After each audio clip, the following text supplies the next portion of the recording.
धन्यवाद।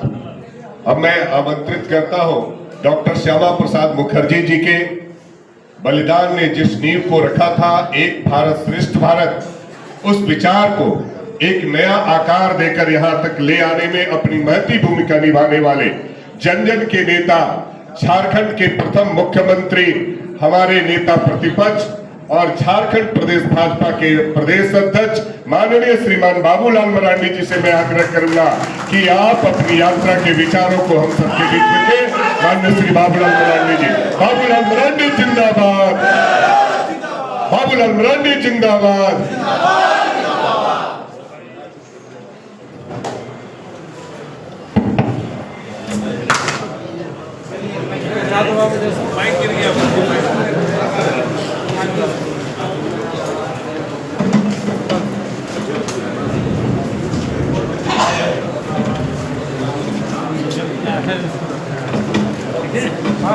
बढ़िया से रख दीजिए।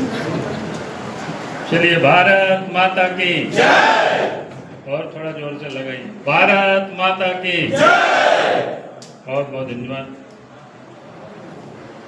आज के कार्यक्रम की अध्यक्षता कर रहे जिला के अध्यक्ष श्री श्रवण राय जी और मंच पर उपस्थित आपके इस क्षेत्र से लोकप्रिय सांसद श्री ढूलो महतो जी, धनबाद के विधायक श्री राज सिन्हा जी, सत्येंद्र जी, चंद्रशेखर जी, संजीव अग्रवाल जी, रमेश राय जी, श्रीमती प्रियंका पाल जी, राजकुमार अग्रवाल जी, कार्यक्रम का संचालन कर रहे हैं मानस कृष्ण जी,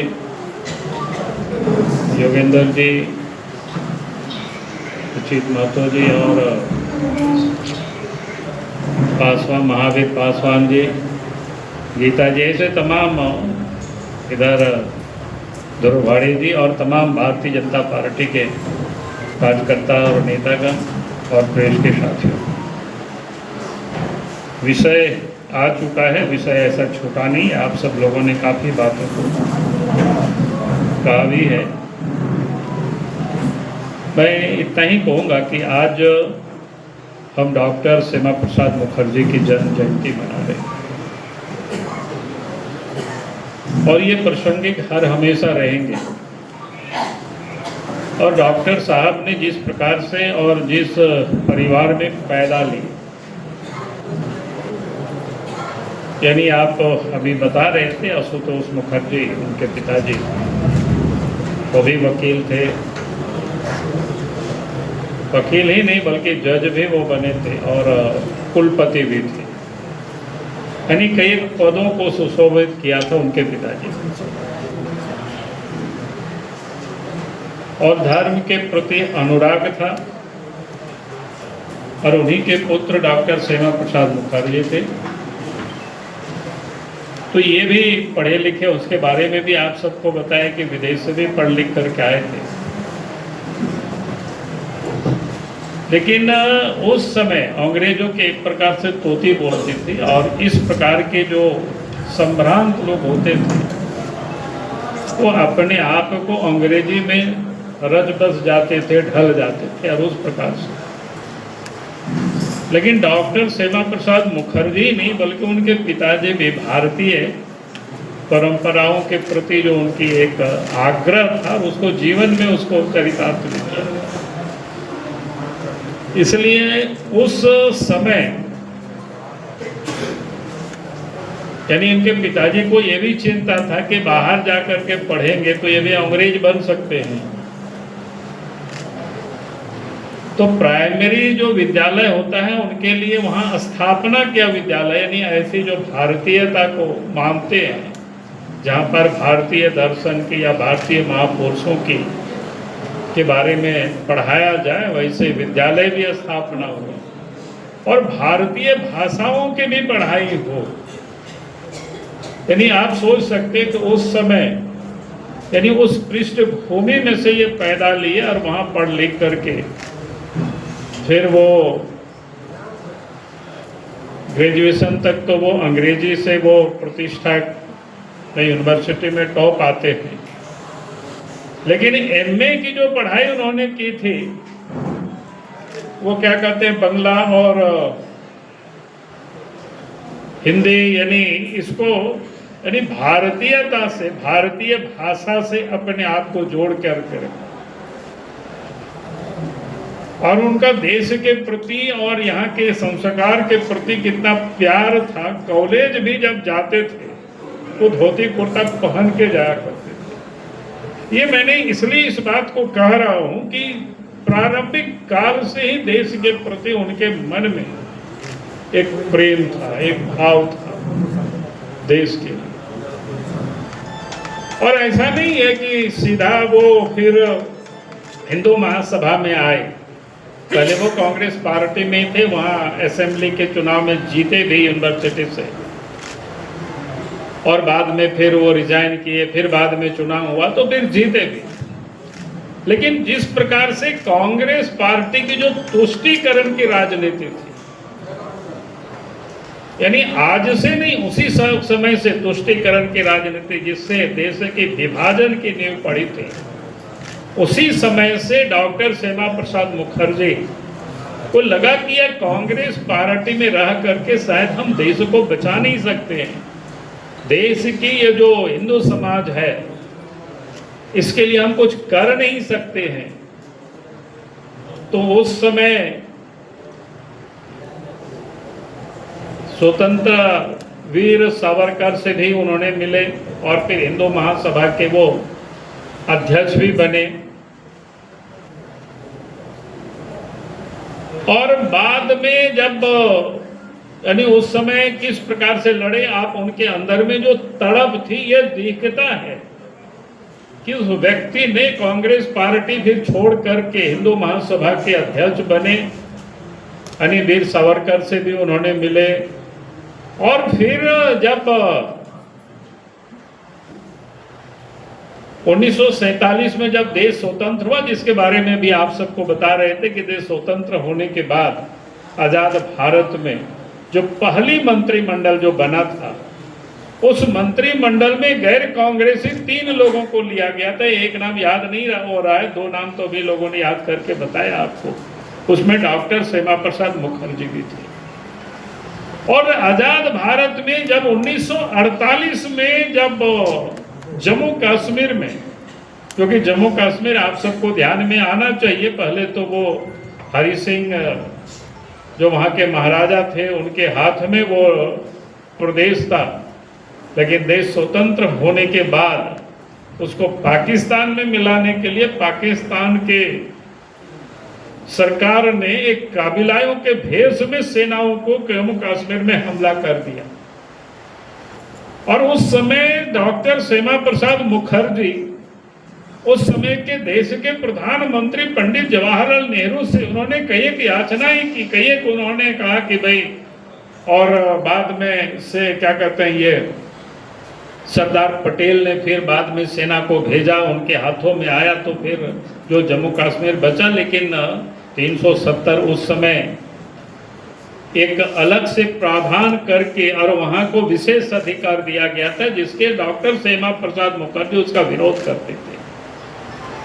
और इतना ही नहीं, आज जो हम हैदराबाद देख रहे हैं कि वहां के निजाम वो भी एक प्रकार से अलग था, और वो भारत में नहीं, वो अलग रहना चाहते थे। लेकिन उस समय श्यामा प्रसाद मुखर्जी को भी समझ में था कि अगर देश के अंदर में एक देश होगी तो क्या होगा, वो देश के लिए क्या कष्ट हमें पहुंचाएगा आने वाले समय में। उस समय नेहरू जी से कई एक बार रखा गया प्रस्ताव को, लेकिन नेहरू जी मानते नहीं थे। लेकिन किसी प्रकार से जब बैठक थी तो श्यामा प्रसाद मुखर्जी ने ही एक प्रपोजल रखा कि भाई एक ये सारे मामले को आप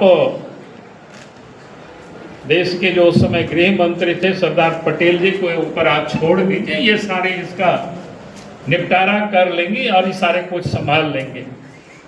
तब कहीं आज हैदराबाद भी भारतवर्ष में मिला, नहीं तो वो भी शायद हमें पीड़ा देता, जिस प्रकार से आज हमें पाकिस्तान पीड़ा दे रहा है या बांग्लादेश हमें पीड़ा दे रहा है। 1947 में देश के विभाजन के बाद शायद ऐसे ही होता है। लेकिन उसके बाद देश के अंदर में जम्मू कश्मीर में खास करके जो हमारे हिंदू भाई थे, उनके साथ जो अत्याचार हो रहे थे, उस पर कांग्रेस की उस समय नेहरू जी की सरकार थे, वो कुछ कर नहीं रही। और जम्मू कश्मीर जाने के लिए अभी आपको बताई जो वीजा नहीं वाले परमिट लेकर के जाना पड़ता था उस समय। फिर वहां के जो मुख्यमंत्री होते थे शेख अब्दुल्ला, उस समय वो भी प्रधानमंत्री कहलाते थे। भारत का कानून वहां लागू नहीं होता था, वहां विधानसभा से जो पारित होता था उसका अलग कानून था। और फिर झंडा भी उनका अलग था, यानी हमारा तिरंगा झंडा तो हाल फिल तक नहीं लगता था। अभी एकता यात्रा की चर्चा हुई, सौभाग्यता हम भी वहां तक तो नहीं पहुंचे थे, लेकिन बीच रास्ते में हम सब लोग रुके थे। और बाद में इसमें मोदी जी या जोशी जी सब चले गए थे। तो मैं ये कह रहा था कि आप सोच सकते हो किस प्रकार की वो परिस्थिति थी वो जम्मू कश्मीर की। और जब उन्होंने देखा कि देश की सरकार उस पर कोई चिंता नहीं कर रही है, तो भारत की मंत्रिमंडल से उन्होंने रिजाइन दिया।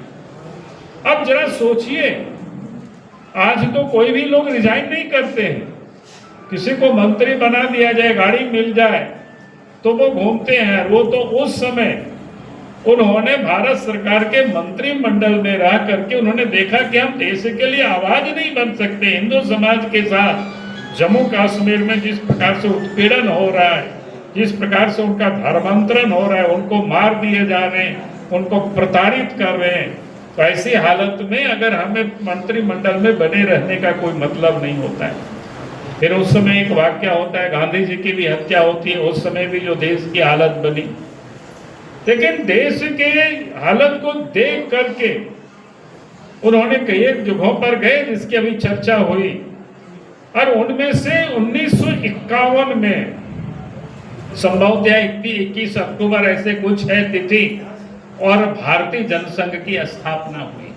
उससे आपको बताए कि मैं इसलिए इस बात का यहाँ उल्लेख कर रहा हूँ कि 1951 में जनसंघ की स्थापना होती है और 1952 में प्रथम आम चुनाव होता है। कोई बहुत कालखंड या समय नहीं था। और 52 में जब आम चुनाव होता है तो उस समय 3 सांसद जनसंघ के जीत करके जाते हैं। उनमें से डॉक्टर श्यामा प्रसाद मुखर्जी कलकत्ता से जीत करके जाते हैं। अब जरा सोचिए, 1952 में वो निर्वाचित होते हैं। फिर अभी बात हो रही थी कि अधिवेशन के बाद वो 53 में वो राष्ट्रीय अध्यक्ष फिर से बनते हैं, यानी एक संगठन को आगे बढ़ाते हो। और उस समय जो जम्मू कश्मीर में जो हालत पैदा कर दी थी, और उसको लेकर के डॉक्टर श्यामा प्रसाद मुखर्जी ने तय किया कि भाई हमें देशव्यापी इसके लिए आंदोलन करना। उसके लिए कई सत्याग्रह भी लोगों ने किया, और जब परमिट लेकर के जाना पड़ता था, डॉक्टर श्यामा प्रसाद मुखर्जी ने यह तय किया कि भाई हमें बिना परमिट के जम्मू कश्मीर जाएंगे, और ये बता करके गए, घोषणा करके गए। और फिर शायद 8 मई या ऐसा था 1953 को दिल्ली से यात्रा प्रारंभ हुई। ट्रेन से आगे जहां तक जाती है वहां गए, और फिर वहां से गाड़ी से फिर यानी 12 तारीख को उनकी गिरफ्तारी हो जाती है, जब जम्मू के बॉर्डर और क्या कहते हैं जम्मू कश्मीर के बॉर्डर से वो अंदर प्रवेश करते हैं। तो आप जरा सोचिए, उस समय देश इतना विशाल देश में 3 MP थे, जनसंघ पार्टी 52 में बनी थी, लेकिन देश के प्रति, और बंगाल में वो पैदा लिए थे कलकत्ता में, और कलकत्ता में भी कोई सामान्य परिवार में नहीं पैदा लिए, कहते तो अच्छे ढंग से वो रह सकते थे, उनके लिए कोई प्रॉब्लम नहीं था। जब उनके पिताजी उस समय जस्टिस हो सकते हैं अंग्रेज के राज्य में, तो आप समझ ही सकते हो कि परिवार किस प्रकार थे उनकी। लेकिन देश के प्रति, देश की जो दर्द था, लोगों की तकलीफों को देख करके उन्होंने उसकी चिंता नहीं की। और उस समय MP रहने के बाद भी, जब 3 ही MP थे जनसंघ के, बाकी तो अन्य पार्टी के उन सारे लोगों के साथ मिलकर के सदन में जो भी बात लोग उठाते थे वो अलग इशू है। लेकिन वहां जाने के बाद कितना हमें लगता है कि मई में 12-13 को उनकी गिरफ्तारी होती है और 23 मई को यानी 22 जून की रात्रि ही समझिए उनका स्वर्गवास हो जाता है, मृत्यु हो जाता है संदिग्ध स्थिति में, जिस प्रकार से बीमारी हुई। तो आप जरा सोचिए, आज अगर हम सब लोग काम करते हैं तो कई लोग पूछते हैं हमें क्या मिलेगा या क्या होने वाला है, इस प्रकार के प्रश्न लोग खड़ा करते हैं। आप जरा सोचिए, डॉक्टर श्यामा प्रसाद मुखर्जी 1952-51 में जनसंघ की स्थापना करते हैं। 1952 के पहला चुनाव में मात्र 3 MP जीतते हैं और 1953 में कहाँ पश्चिम बंगाल में पैदा हुए और कहाँ जम्मू कश्मीर में जा करके वो सत्याग्रह करते हैं और वहाँ गिरफ्तारी होती है और अस्पताल में उनकी मृत्यु भी हो जाती है। तो ये आज आप समझ सकते हो, इसके बाद देश भर में आंदोलन हुआ, उनकी शहादत पहला एक काम हुआ कि शेख अब्दुल्ला की बाद में गिरफ्तारी हुई, उनको जेल में डाल दिया गया और उस समय जो प्रधानमंत्री कहलाते थे वो फिर मुख्यमंत्री कहलाए, लेकिन बाकी ये कानून बदला नहीं। उस समय से भारतीय जनता पार्टी जो जनसंघ के काल से ही जो नारा अभी हम सब लोगों ने दोहराया, लगातार हम सब लोग देते रहते थे, भाई एक देश में 2 निशान 2 विधान और 2 प्रधान नहीं चलेगा, नहीं चलेगा। और ये नारा कब तक चला आप समझो कि जब देश में भारतीय जनता पार्टी की सरकार नहीं बनी। पहले भी सरकार बनी भारतीय जनता पार्टी की, लेकिन 6 वर्षों तक अटल बिहारी वाजपेयी जी के नेतृत्व में तो उतनी बड़ी बहुमतें नहीं थी, इसलिए उस समय संभव नहीं हो सका। और 2014 और 2019 में जब देश की जनता ने और आप सब की मेहनत से इस देश के प्रधानमंत्री नरेंद्र मोदी जी बने, तो आप सबको याद होगा 2019 के कितना 5 अगस्त है ना, 5 अगस्त को पार्लियामेंट से 370 धारा और 35A को समाप्त किया गया। आज जम्मू कश्मीर भारत में पूर्ण तरह से, जैसे झारखंड राज्य है वैसे ही आज जम्मू कश्मीर भी राज्य है, वहां आज कोई विशेष अधिकार नहीं। तो ये अगर संभव हो पाया है तो मैं कहूंगा कि इसकी नींव को जब प्रारंभ आंदोलन के थे डॉक्टर श्यामा प्रसाद मुखर्जी ने किया। तो डॉक्टर श्यामा प्रसाद मुखर्जी की क्या सोच था, अभी आपको बताया उद्योग के बारे में, सिंदरी के बारे में, स्वदेशी के बारे में, उनकी बचपन की जीवन जैसे मैंने आपको थोड़ी सी बताया, आप जब पढ़ेंगे तो आपको ध्यान में आएगा। उस समय भी कॉलेज वो धोती कुर्ता पहन के जाया करते थे। यानी भारत की वेशभूषा पर भारत आत्मनिर्भर बने, उसके लिए भारतवर्ष में ही उद्योग धंधा लगे। पहले उद्योग मंत्री थे, उसके उन्होंने नींव डाला और धनबाद को उसकी गवाह है। और आज देश के अंदर में देश के प्रधानमंत्री नया भारत मजबूत हो, भारतीय जनता पार्टी इसी दिशा में जब सरकार बनी, पहले अटल बिहारी वाजपेयी जी के नेतृत्व में सरकार बनी। आप जरा देखें उस समय की हालत, अटल बिहारी वाजपेयी जी को इतना बड़ा प्रचंड बहुमत उस समय नहीं था, लेकिन देश के प्रधानमंत्री बनते ही उन्होंने पोखरण में अणु परीक्षण किया, ताकि देश की संकट जो जिस प्रकार से चारों तरफ है, अगर हमें देश को मजबूत बनाना है तो हमें पहले खुद को मजबूत बनना होगा, ताकतवर बनना होगा। तो इन्होंने किसी की चिंता नहीं की भारतीय जनता पार्टी ने, या उस समय के अटल बिहारी वाजपेयी जी ने कि हमारी सरकार जा सकती है, दुनिया के देश हमारे ऊपर प्रतिबंध लगा सकते हैं, सब कुछ पता था। लेकिन इसके बाद भी क्योंकि देश को मजबूत करना है, अगर वो अवसर मिला है तो हमें उस अवसर का सदुपयोग करना है। जिस मूल उद्देश्यों को लेकर के पार्टी बनी थी, जिन उद्देश्यों लेकर के जीवन को इस पार्टी में लगाए थे, उस उद्देश्यों से हमारे नेता कहीं कोई भटके नहीं। और आज आप देखते हो देश के प्रधानमंत्री नरेंद्र मोदी जी के नेतृत्व में अब तीसरी टर्म जिसको कहते हैं अब सरकार चल रही है। हम उन मुद्दों से नहीं बढ़ के देश को भी आत्मनिर्भर बना रहे, मजबूत बना रहे, देश को भी विकसित भारत बना रहे, ताकि विकास का मतलब ये, विकसित भारत का मतलब ये कि न्यूनतम जो जरूरतें हैं लोगों को वो सबको उपलब्ध होनी चाहिए। हर देशवासियों को समान अवसर मिलना चाहिए। और ये सारी चीजें आज अगर आप देखें तो देश के प्रधानमंत्री नरेंद्र मोदी जी के नेतृत्व में काम चल रहा है। यानी अगर एक एक चीज आप सोचें जरा, किस प्रकार से इस देश में असुरक्षा का भाव था। यानी देश के अंदर में पहले जब तक कोई हम शांति नहीं होगी, अमन चैन नहीं होगा, देश की सरहद सुरक्षित नहीं होगी, देश का अंदर कानून व्यवस्था ठीक नहीं रहेगा, तब तक देश कभी प्रगति नहीं कर सकता है, उद्योग धंधे भी नहीं लग सकता है। और पहले हम सब लोग देखते थे सरहद के पार क्या क्या होता था, क्या नहीं होता था, किसी से छुपा हुआ नहीं। पाकिस्तान से आतंकवादी प्रशिक्षित होकर के भारतवर्ष में कितने तोड़फोड़ करते थे, किसी से छुपा हुआ नहीं है। लेकिन देश के प्रधानमंत्री नरेंद्र मोदी जी जब बने तो दुनिया को बता दिया, पड़ोसी को भी बता दिया कि अगर आप यहाँ आकर के तोड़फोड़ करोगे तो हम भी उसी भाषा में जवाब देंगे। 3 घटना को हम सब लोगों ने देखा, पुलवामा की भी घटना देखे, उरी को भी घटना को हम लोग देखा, अभी पहलगांव की हम सब लोगों ने देखा। और इसके बाद देश के प्रधानमंत्री ने जिस प्रकार से जैसे को तैसे कह सकते हैं जवाब दिया, और ऑपरेशन सिंदूर कहा कि ऑन है, ये बंद नहीं है। जब कभी भी आतंकवादी अगर यहाँ आ करके खून खराबा करेंगे तो उससे और जोर से उसका जवाब देंगे। और ये दिखता है, आप दुनिया को एक मैसेज चला, तकनीकी रूप में भी हम कितने सामर्थ हुए ये भी दुनिया को बता दिया। आपने देखा कि 2 दिन पहले क्या कहते हैं, देश के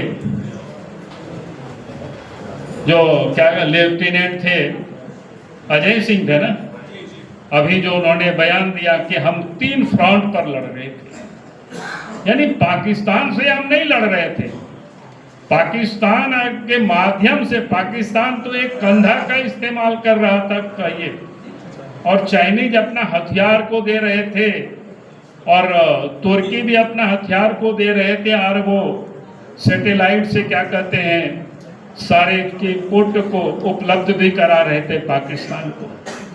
अर्थात तो 3 देश लगे हुए थे, उसमें से भारतवर्ष ने देश के प्रधानमंत्री नरेंद्र मोदी जी के जहां सेनाओं को कहा कि आप जैसा उचित समझे वैसा करो, और सेना ने जो वीरता दिखाई है मजबूती के साथ आज दुनिया को बता दिया। तो मैं ये कह रहा था कि आज आत्मनिर्भर भारत की जो हम बात करते हैं उसको भी हमने दिखा दिया, देश की सुरक्षा को भी हमने दिखा दिया।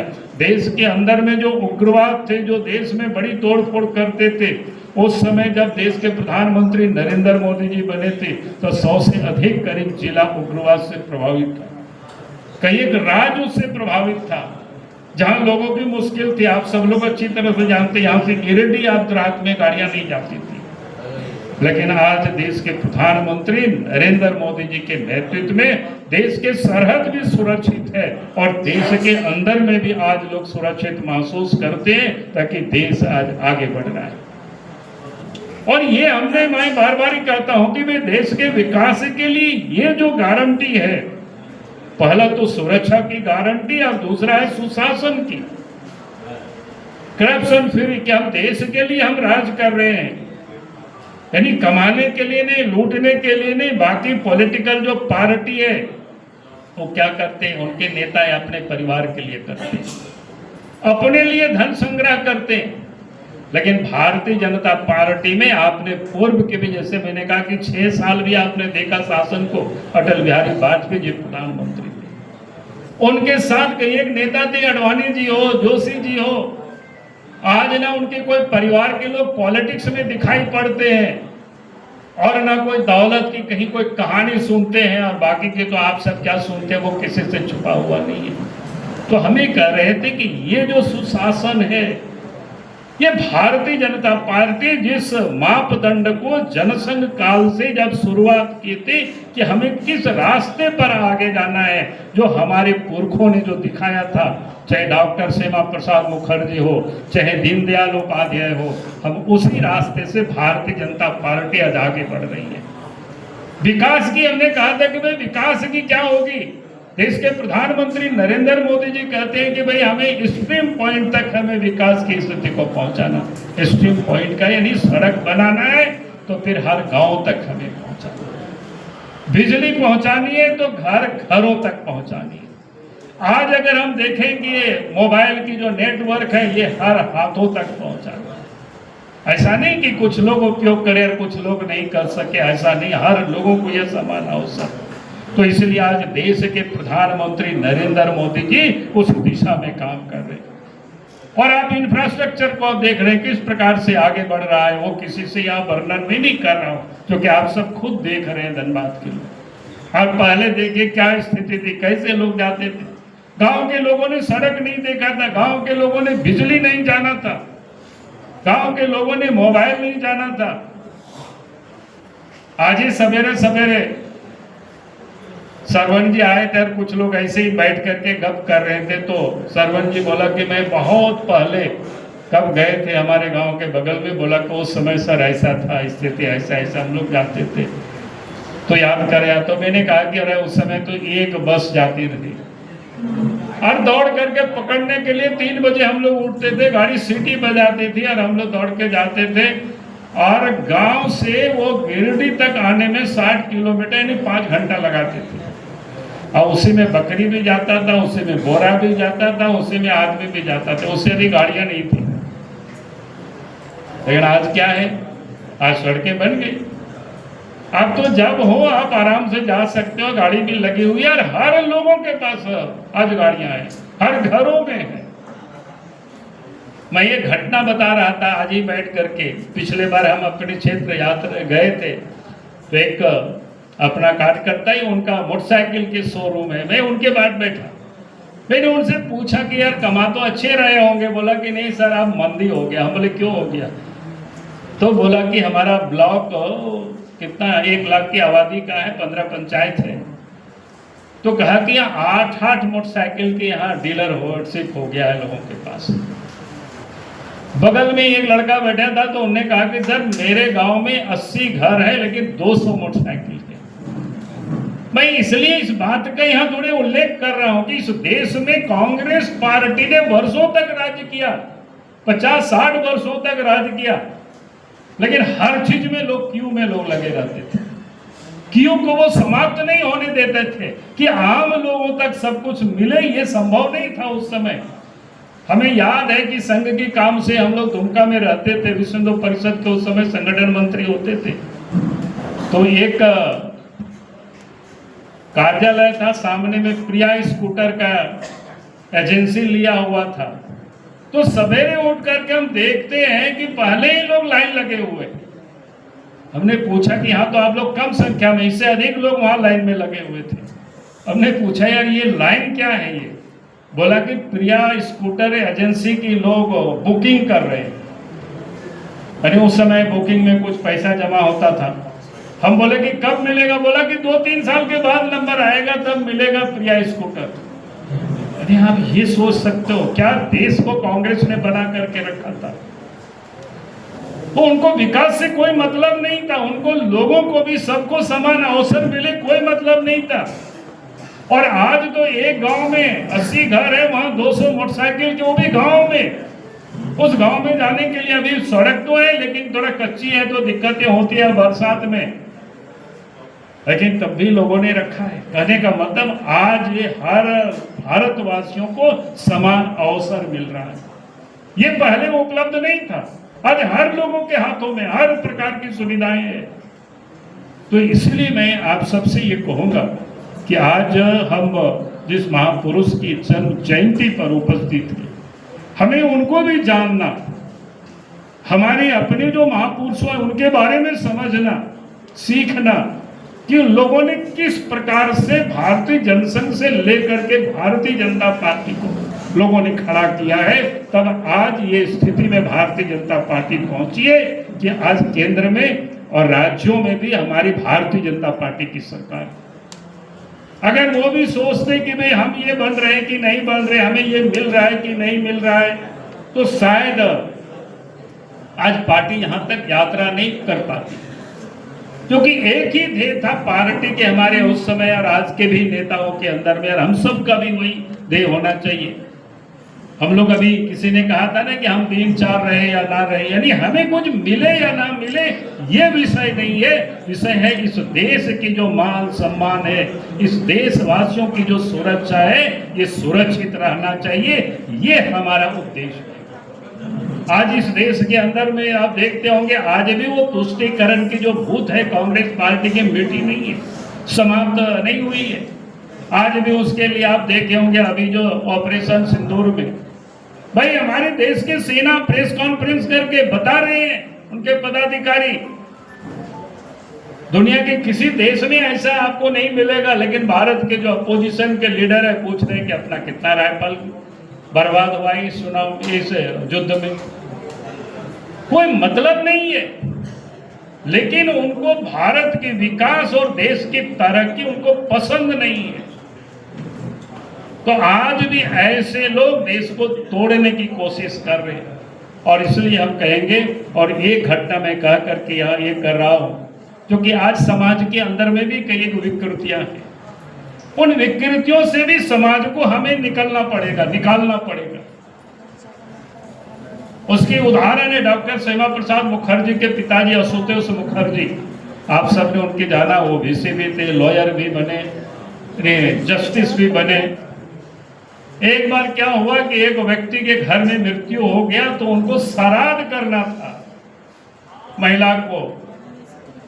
तो पंडित जी लोग इसलिए नहीं जा रहे थे कि उतना दक्षिणा वो नहीं देने को तैयार थे।